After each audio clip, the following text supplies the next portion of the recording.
Anyway, And great start. you're so in sync.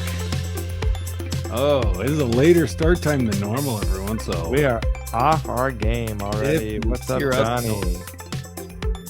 How you doing, Andrew? I'm doing all right. How was the big mic, the open mic? Oh my gosh, it was fun. It was fun. It was fun. It went Did you all do some right. new bits? I did the new bit I told you about last week with the How'd it talking to go? myself and showing my penis. Did you do the whole penis part? You know what? I was sitting there and I had my phone and I was like, I have to re-listen.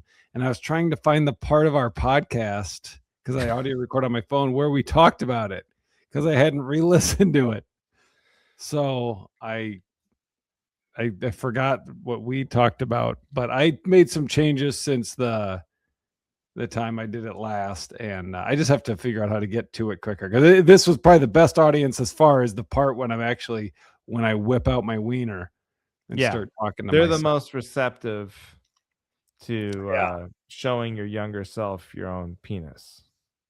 Yes, that's the bit to newcomers. I did a bit where I'm talking to my younger self as a form of appreciating life and realizing how good life is. And I said, hey, look, this is my penis. This is your penis.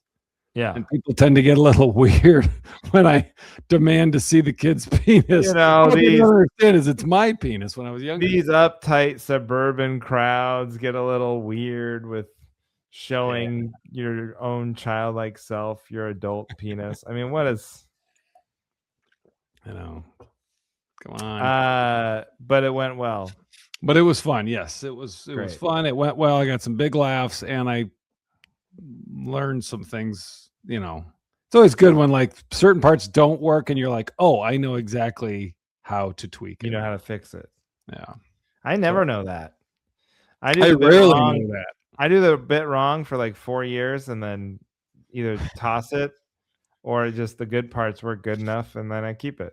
Yeah. And then 2 years after you toss it, you hear someone else doing a similar bit, but they have it figured out, and you're like, "Fuck!" Right? They do it right.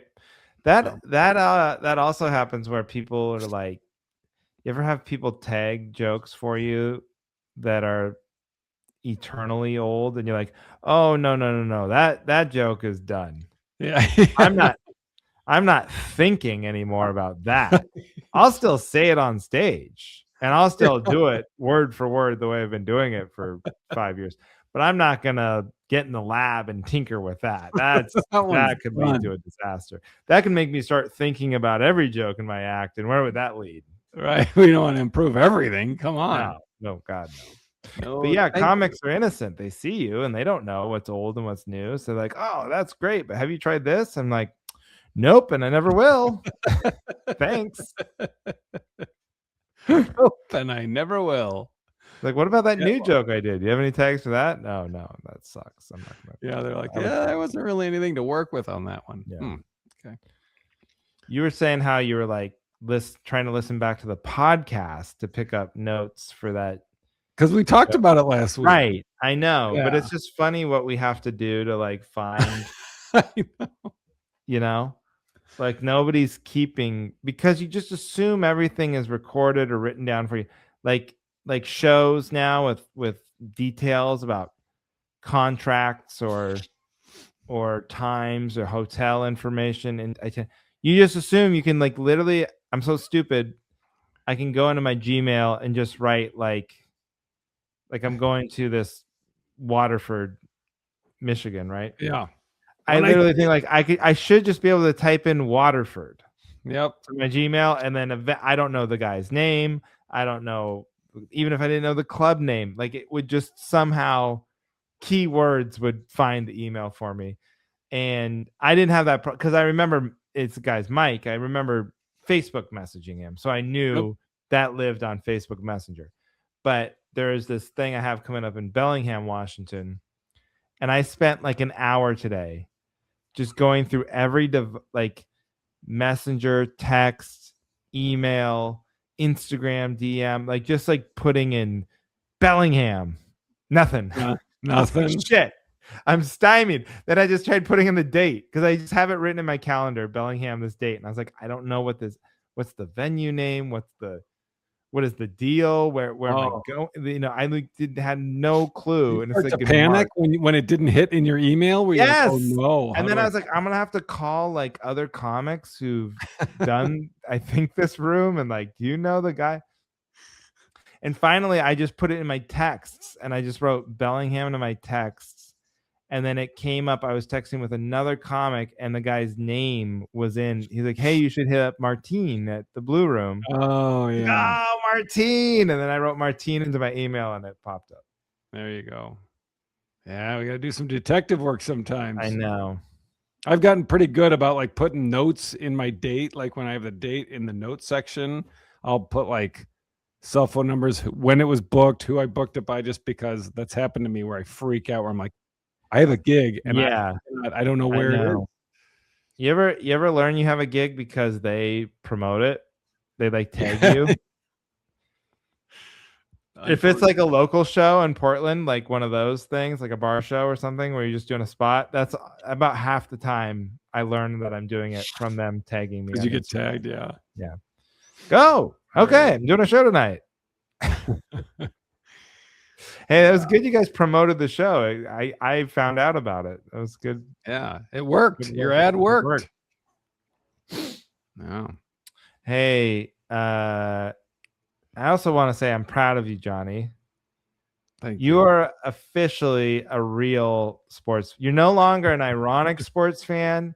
You're no longer a detached sports fan. No, You are I an think I am. actual stupid, like caring Packer fan, and I could tell it ruined your day when the Well, Packers lost that game. And that's what being a sports fan is. I was like, "Oh my god, he's made the full transformation from like he doesn't care, he doesn't know, he doesn't want to know. Why would any loser get emotionally invested in these millionaires playing this game?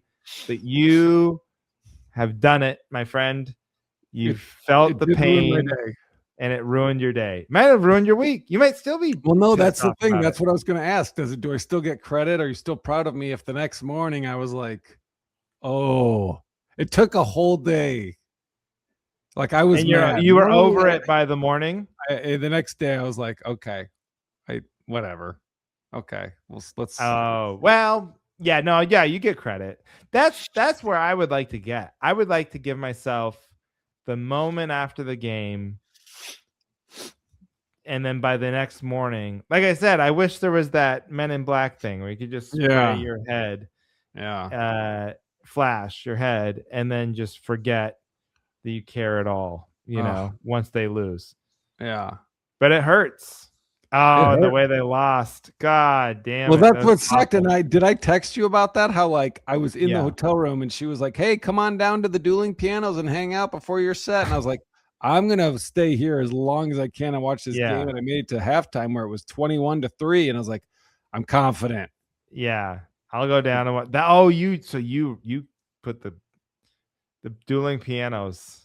You put the No, I sticks had to on do them. my show. The show was at 9, Oh, you which was had to like go. halftime, so I was like, Yeah, "Alright, yeah, I yeah, yeah. pushed it." I went down there, and then the dueling pianos, and then I ate. I just this, ah.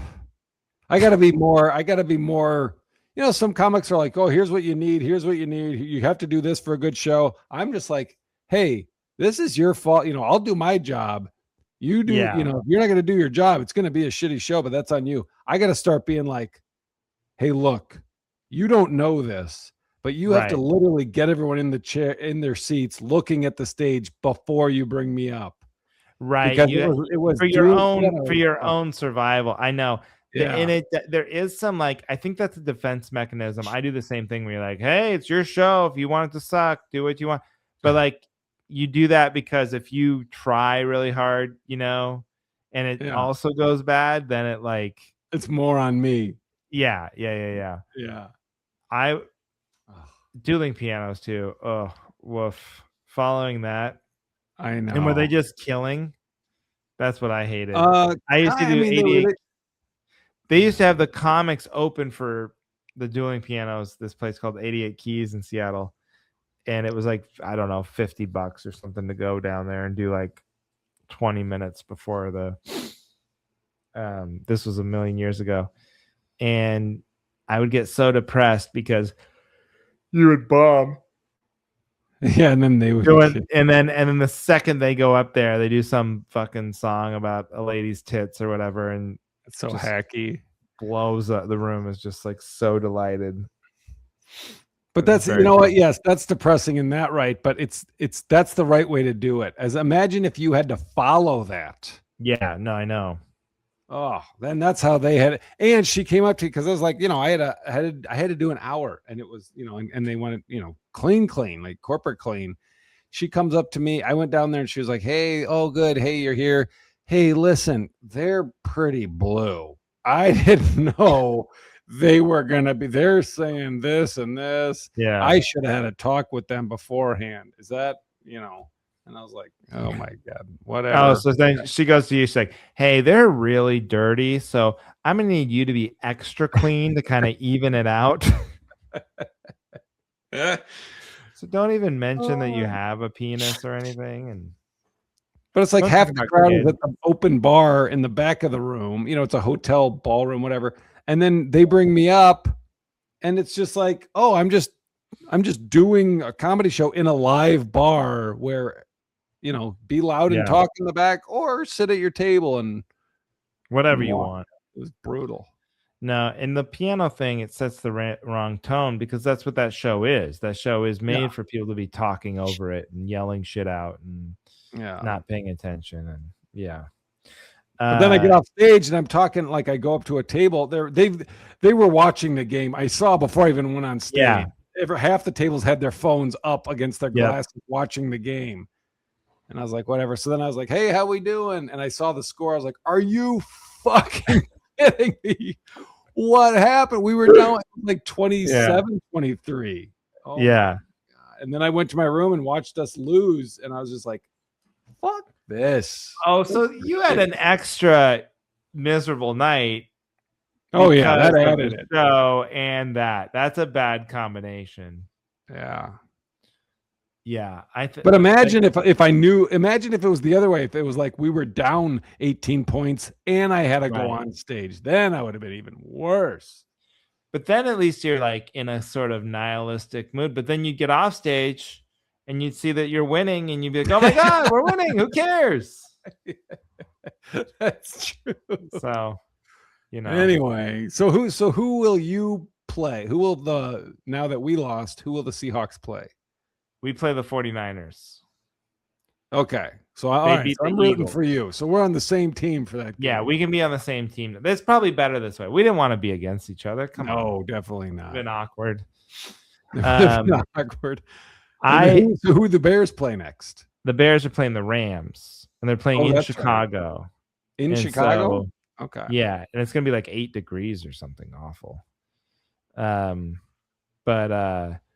am I a traitor if I root for the Bears? No, yeah, you should root for the Bears. Well, that was their first victory. That was their first. Yeah, root for the Bears. Years. Rams. We hate the Rams anyway. Root for the Bears. Oh. They're a fun story, I'll see who my nephew is rooting for because he's a LA kid. Ask your nephew. But I know my brother Scott is rooting for the Bears. So I was also watching on my phone. Bo. So I was doing a corporate gig as well that same night.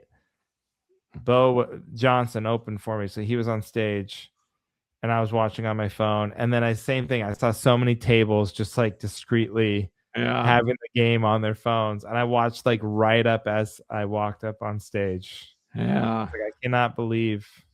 Then I got off. I found out they choked it. But then, do you ever get this with corporate? Like, was that one booked through a third party, or did you? No, that was through my website. That's why I like when it's my website, because then I don't have to worry about negative feedback. Right. Yeah, go try and leave a review, you stupid asshole. But this one was through Funny Business, right? So I had to you're like, okay, P's and Q's. So I'm showing up for the sound check, everything. Sure. And then,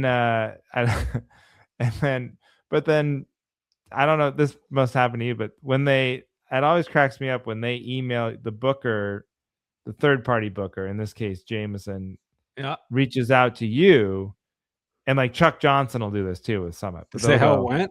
How'd it go? Yeah. Like, what do you think I'm gonna say? You know, I kind of lost them there. Yeah, they were they were good. I just didn't really bring it the way I would have liked to, or I started talking about just weird stuff, not doing many jokes. So not great. Like, well, what comic doesn't just go, "Hey, it was awesome. Had a great time. Thanks for booking." I'm like, what would you ever get a satisfactory answer? I have an idea for these bookers. Ask the fucking clients how it went. Well, That's probably the more both, right. Well, I don't know, but that's the only one that matters. Yeah, what do you care how the comic how'd it go, Johnny? Oh, I ate a dick, but I'm excited for the next opportunity that you give me to get them back. It would be like you pay like house painters to paint a house, and then you just go, you ask the painters, "Hey, how'd it turn out?" What are they gonna say? Great. Then like, what wouldn't it be more valuable information to ask the people's house that got painted? Like, what did you think? Did you like it? Did it turn out the way you wanted it? You know? Yeah. So one day I'm gonna just, if I got enough balls, I'm just gonna be like, you know what? Ask the fucking people who are at the show. What do you want me to say? Ask them and then tell me what they said. I just told them, like, I was kind of, I think I was obviously joking in the email. He picked up on it. I was like, "Oh yeah, they were nice. The room was set up well. I crushed, obviously." Obviously. And then obviously I crushed. I mean, that's what I do. So I don't know. Quit asking. Anyway. Okay, I tell you, the night before. Yeah. Friday night, I was at Elkhart Lake here in Wisconsin doing a corporate. I'm gonna take your word for it. I think I got my first standing ovation. It wasn't everyone, but it was a bunch of people stood up.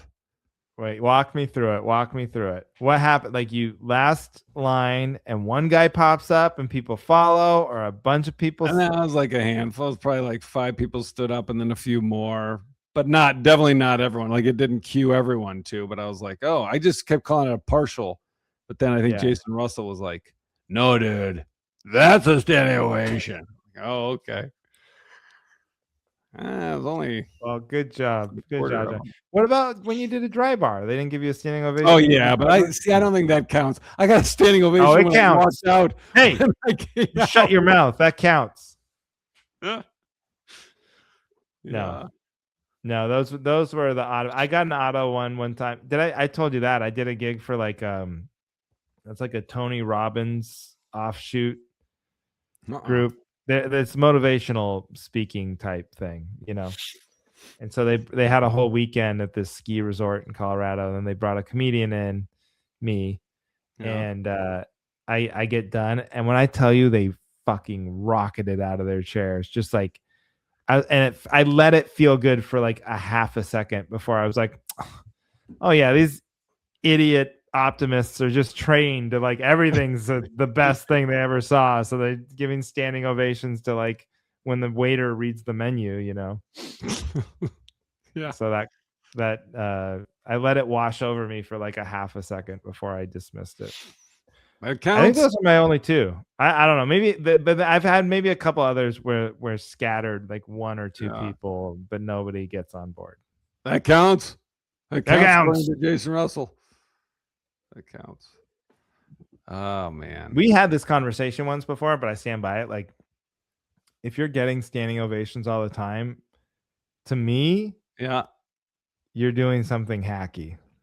Oh, there's no comedy performance that's truly really funny that should be getting standing ovation. Like, you're calling in you're tapping into some emotional manipulation, or like some sort of like, I don't know, a little too motivational, speaky. Something's going on. My mother told me to be a comedian, and here I am living my dream. Thank you, everybody.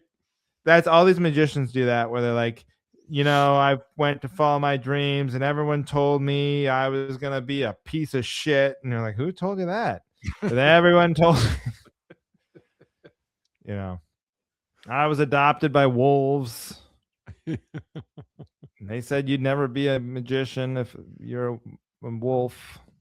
But then they get the big. So I don't. My antenna goes up if someone's like they get standing ovations all the time. Like, well, it's probably not an act for me then. Yeah.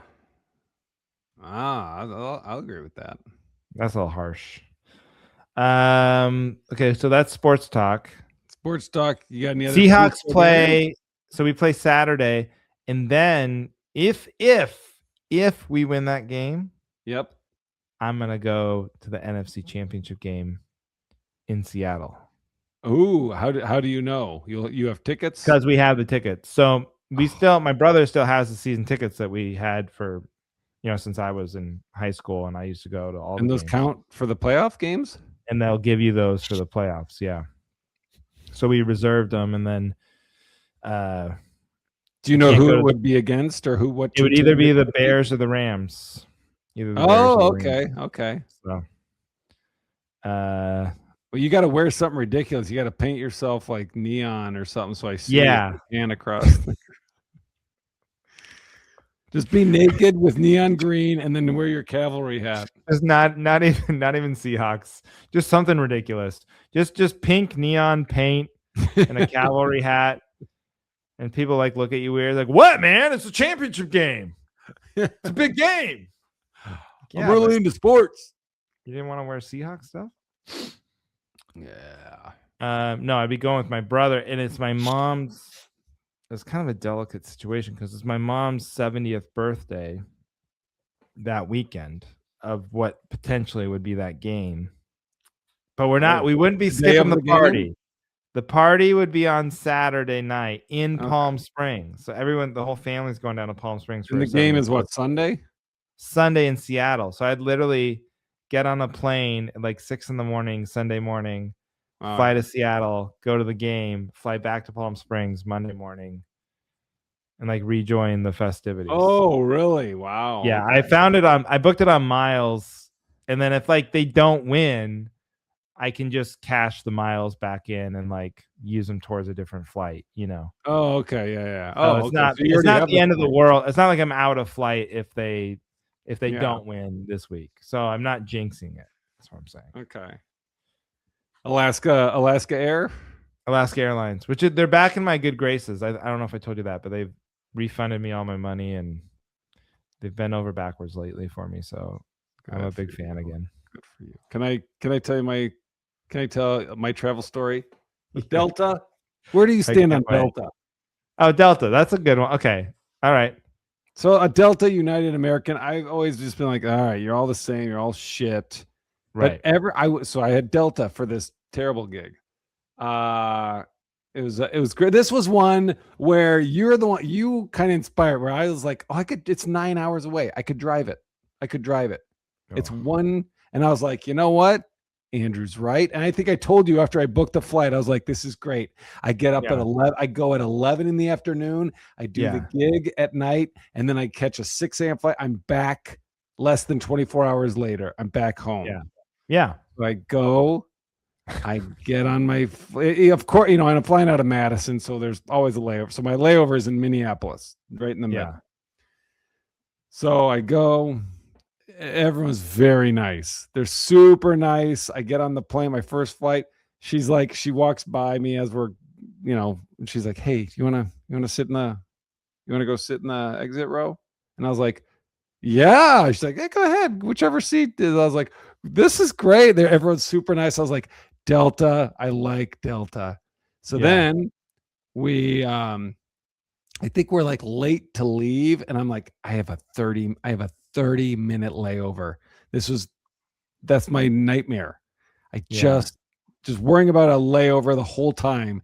And then we're in the air, and I'm like, there's no way. I told the stewardess, I've never pushed that button before. I pushed it, and I was like, hey, this is my other flight. Do you think I'm going to make it, or what happens if I don't?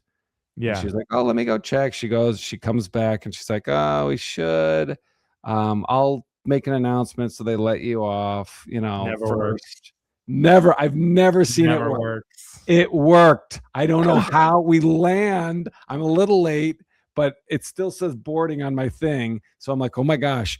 If the seatbelt goes off, I stand up, I run. I'm the asshole, but nobody even stood up behind me. They're like, they all let me go. There was me and this other woman. And I was like, oh my God. And then they open the door. I go and I'm running. I am running down. She told me which gate it was, where we were arriving. I'm running. When this is Minneapolis? Minneapolis. So then are you running on the moving? They have all those moving. Yes. So I am running on the moving things too. Oh, that's hilarious. Yeah. And was there anybody standing on those and you had to like. They saw me coming. I was making they saw you booking it. Yeah. So they scoot over. So I get to the gate. It's empty, but there's a lady there, and she's like, "Oh, John," and I go, "Yes." She goes, "Oh, we were waiting for you. There you go." Ding! I get on. I'm sitting in the front seat, but I still have a place I could put I put my bag above. I was like, and she's like, "All right, we are all fully loaded." I'm sitting there. I'm like, oh, this is so great. This is perfect. We sit there for like a fucking hour and they say, oh, there's something wrong with the nose of the plane. We got to get off. We had to get off. And they're like, it's too much to fix. We're going to try to get another plane here. If not, let's stay close by. We had to switch gates like 2 times. Finally, we get on one. It ended up fine, but only because my flight was, my show was at 9 p.m. So I get there and I had Googled because I was like, that's what I love about driving is you don't have to worry about anything else. You're in control. I was like, oh, am I gonna have to rent a car? And I was like, the airport is not that far. I'll just walk from the airport to the place. And I thought, where was this where were you flying to? It was in Aberdeen, South Dakota, which is like, and they have an airport. There's literally, I'm not exaggerating when I say this. I've seen gas stations bigger than this airport. Wow. You walk in, you can see through the airport from the front. You can see out the back where the planes live through windows. So when you're like, I'm gonna. You were like I don't want to pay for an Uber or whatever, so I'm just. I was like, I don't think there are Uber. I'm like, I'm in the middle of a field. I'll probably get there before an Uber would show up. It's still an airport. There has to be Uber. I just start walking, and it was cold as shit. Insane. I am so stupid. But I thought it was like under a mile. I thought it was like, oh, it's a mile, because something like I had looked it up a long time ago, and I just didn't relook it up. Like the distance. So I'm just walking. I'm looking on the map, and it ended up being like 1.75. Oh my God. And the dumbest part was I had to walk at 5 a.m. back to the airport because I had to get on the 6 a.m. flight. You didn't even look to see if there were Ubers? No, it was 5 a.m. in Aberdeen. But you didn't check? You didn't even check? I didn't want to wait. You walked 1.5 miles. That's like a 40-minute. That's a 40-minute. Stupid. I mean, it is like talking to you. You've got 20 plus years in this business of traveling for comedy, and it's like talking to someone who's never flown on an airplane before. First of all, you book a flight. Very cheap. I'm also very cheap. Who books a flight with a 30-minute layover? I mean, that's insane. Well, I only had 2. I would not have wanted to do that. But the other one was, it at least gave me a cushion where I was like, if I miss it, there's a cushion. The other flight, it was like, I'll be getting there, a half hour before the flight. And then if I'm late for either flight, I'm fucked. So that was really my only choice. Well, I don't know about that, but I just told you. Wow. Forgive me if I'm taking anything you tell me with a grain of salt when it comes to travel itinerary. Yeah, I always talk about how like it's so stupid. The cruise ships or whatever, they force you to use these travel agents, and I'm like, and they get attitude with you. I'm like, guys, you are so lucky that you even have a job. Like, for you, the travel agents, who needs it's 2026. Who needs a travel agent? We got Google Flights and Expedia and all these travel sites. It's like anyone can do it themselves. I got apps, I got points. You could benefit from a travel agent. Like, you absolutely need a travel agent. It worked out. It all worked out. You need to start putting it into your contract, like for corporate gigs. Like, you need to arrange ground transportation for me, because I do not know how to get from. I know how to do Ubers. I just was. Then why didn't you try? I get the. First of all, no. Where were the other people going when they left the Aberdeen airport? They weren't walking. You were the only one walking. They had their yokel fucking hillbilly relatives picking them up. Or that was an Uber driver picking them up. I don't know. I mean, I understand it. I've been to others. I have not been to Aberdeen. I've been to other small towns. I've never been to an airport that didn't have either cabs or Ubers. It was, you look it up on Google Maps, the Aberdeen airport. It's in the middle of nowhere. My gig was the closest thing to the airport. I just can't believe you walked back at 5 a.m, and I'm sure it was very cold. What was your luggage? Windy. What was your luggage situation? Well, that was the thing, is it was less than 24 hours, so I didn't even have a change. I just had my computer, notebooks, hat and gloves in a backpack. You don't bring a change of clothes? No, I just slept in my underpants and put the show clothes back on the next day and flew home. I had my little travel hygiene bag in there too. You're like Jason Bourne. Yeah. But I think, you know what? I think you like to walk. I think you like it. And you're like, oh, it's exercise and I'm saving a couple bucks. That's what I think. I saved, yeah. That's another thing. It's like I probably saved $9. Yeah, I don't think that's a lot for an Uber in Aberdeen. Can I tell you something else? And this is true. This happened when I was walking away. I was like walking for the airport, and I was like kind of shoulders up because it's fucking windy and cold. First car that went by stops. Hey, buddy, you need a ride? But it looked like a couple of high school. It just looked like the type of people that would kill me. And I was like, no, I'm just going up around the corner. I'm good. Thank you, though. And I was just like, so not only do they have Ubers, they have Ubers that will stop and ask you if you want. No, that was two people. That was like someone picked up their buddy and they were like, I would have said yes. Because in that cold and that wind, I would have been like, maybe they are going to kill me, but would it be that much worse? That's true. But if they would have taken a right, I needed to go left. If they would have taken a right, I'd been like, oh, hey guys, I hate to put you out, but this is not where I want to go. Oh man. Anyway.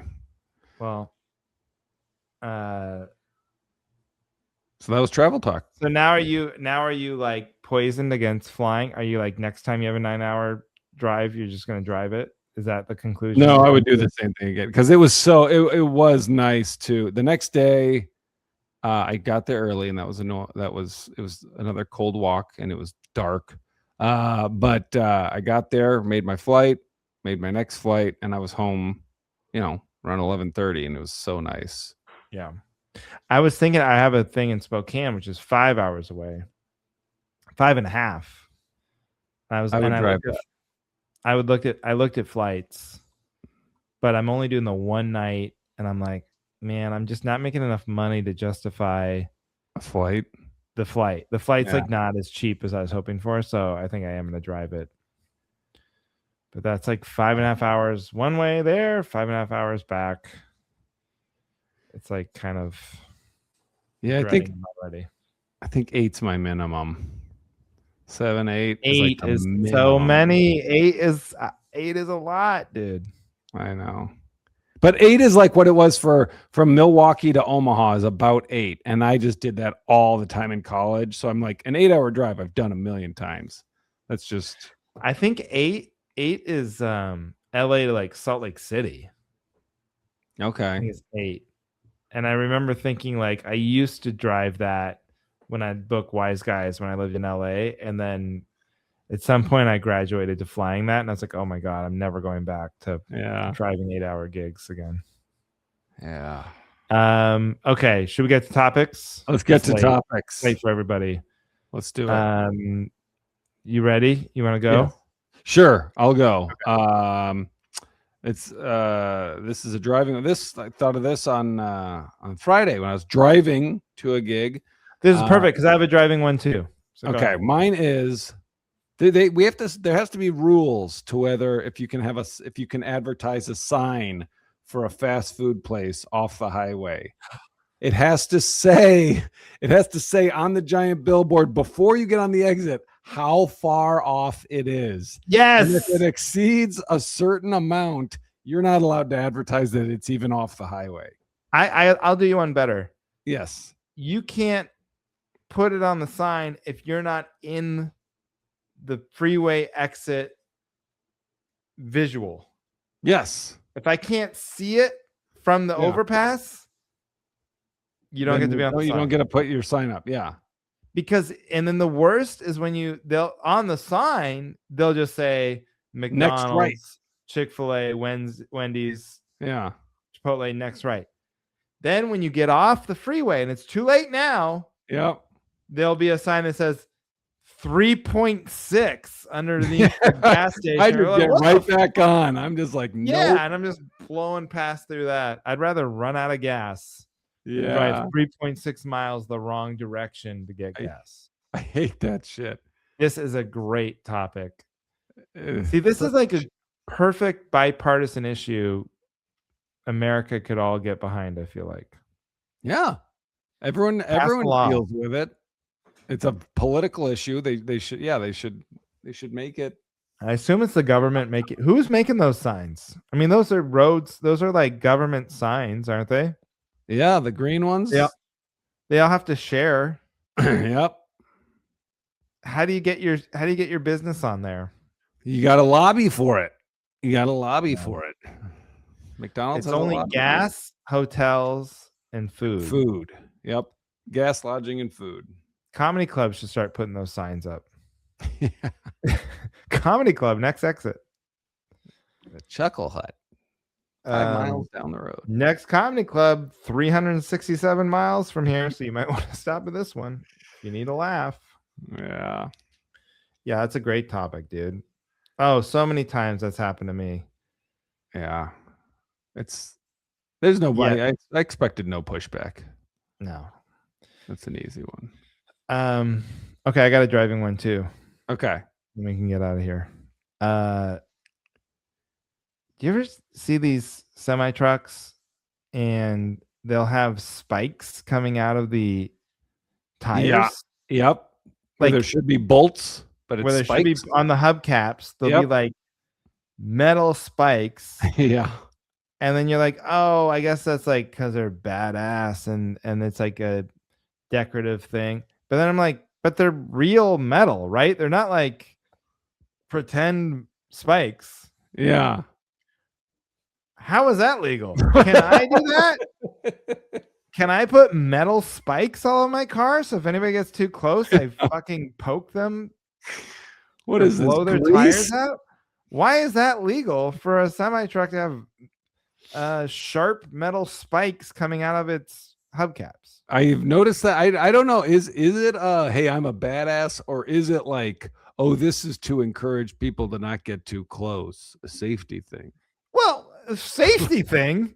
How is I mean, maybe it encourages people to get too close, but more likely the same dolt who's not paying attention and is drifting over is also not noticing that you have metal spikes. So what happens is I assume the metal spikes would destroy that car's wheels, and then God only knows what happens after that. I don't know if it's a safety thing. Who is that? Is it safer even for the semi truck at that point? Yeah, I don't know. I mean, but these are aren't they on like company trucks? That's what I'm saying. Lease out their own. That's what I'm saying. Cab. How can it be legal? I don't know, but I do think those truck drivers are cooler than the other ones. They that are just so have cool. bolts. Oh my god. I bet they're carrying they're probably hauling like really cool stuff. Yeah, like fucking Like boobs and motorcycles stuff. and tits and chains. I bet they're just hauling big chains. More spikes. Probably a lot of probably just lots of sharp spikes and guns and chains. Yeah. Hey, what are you hauling? Tits and spikes. Oh, cool. Video game controllers, nice. Tits and video game controllers. Oh, sick, dude. I could tell from the metal spikes in your hubcaps. I knew it was something cool. Had to have been something cool like that. Yeah. Just got to get these tits and video games controllers to the Port of LA by Friday, or they're going to have my ass. All right. Well, thanks for not spiking me. Thanks for not destroying my fucking tires. Thanks for not penetrating my car with your metal spikes. I mean, I'm just like, maybe I should Google this, but I wonder if there's any video footage out there of like what happens when those spikes encounter. Like, it must have happened, right? Yeah. Like a car drifts into those. Somewhere online. You're right. I just can't believe that that's legal. Like, I bet if I did that to my car, You'd get pulled there over. would be blowback. I get pulled over, is my guess, and I would be like, "Come on, hey, what the hell? What's good for the goose?" You know? Do you know why I pulled you over? Is it because I'm a fucking moron with spikes sticking out of my wheel? Let me guess. This is because I put a bunch of razor sharp metal spikes all over my wheels. Is that why, officer? Oh, let me guess. Is it because I'm blackout drunk and I have metal spikes all over my tires? Dirt. Good guess. That's good. That's a good topic. Stuff. You're backing me up. Of course. I'm curious. That's been highway talk. Highway talk. This is a good highway episode. Travel talk on the cavalry. Highway talk on the cavalry. Thanks everybody for listening to the cavalry. I will be. Let's see. Where am I going to be? Oh. We got fun shows coming up. Me and Tyler Bowe, friend of the show, doing all these great shows coming up in February. So Prosser, Washington, Walla Walla, Washington, Eugene, Oregon, and then the Dalles, Oregon, Valentine's Day. So 6th, 7th, 13th, and 14th. If you're in any of those cities, you listen to this, or if you know people who live in those areas, send them our way. They're all self-produced theater shows. Nice. So we're working hard to try and promote these, but you're doing it. Get the word out, folks. You're doing it. I will be in DeForest, Wisconsin, January 31st. Kansas City on February 7th. That's at Clint's Comedy Club. And then Delafield on the 14th. Valentine's Day. Ooh, romantic. Okay, that's it. Thank you, everybody, for listening to The Cavalry.